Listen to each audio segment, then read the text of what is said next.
جب بنی اسرائیل نے ملک مصر سے رہائی حاصل کی تو راستے میں رفیدیم کے مقام پر عمالیکی قوم آ کر ان سے لڑنے لگی۔ خروج 17 میں خداوند نے یشوع کے ہاتھوں بنی اسرائیلیوں کو فتح بخشی۔ برسوں بعد عمالیکی جب تعداد میں بڑھ گئے تو ایک بار پھر بنی اسرائیلیوں کے خلاف سر اٹھایا، اور خدا نے ساؤل بادشاہ کو سیمیل نبی کی معرفت حکم بھیجا کہ عمالیکی قوم کو مکمل طور سے صفحہ ہستی سے مٹا ڈالے۔ ساؤل بادشاہ نے عمالیکیوں سے جنگ تو کی، مگر خدا کے حکم کے برخلاف عمالیکیوں کا پورے طور سے صفایا نہیں کیا۔ برسوں بعد ساؤل بادشاہ جب فلسطینیوں کے خلاف جنگ میں بری طرح سے گھائل تھا تو ایک شخص کی تلوار کی وار سے ساؤل بادشاہ نے دم توڑ دیا۔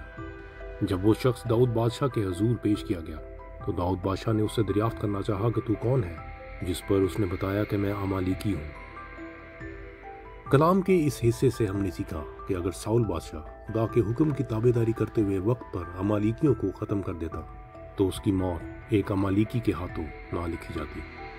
ادھوری فرمانبرداری اور نافرمانی میں کچھ زیادہ فرق نہیں۔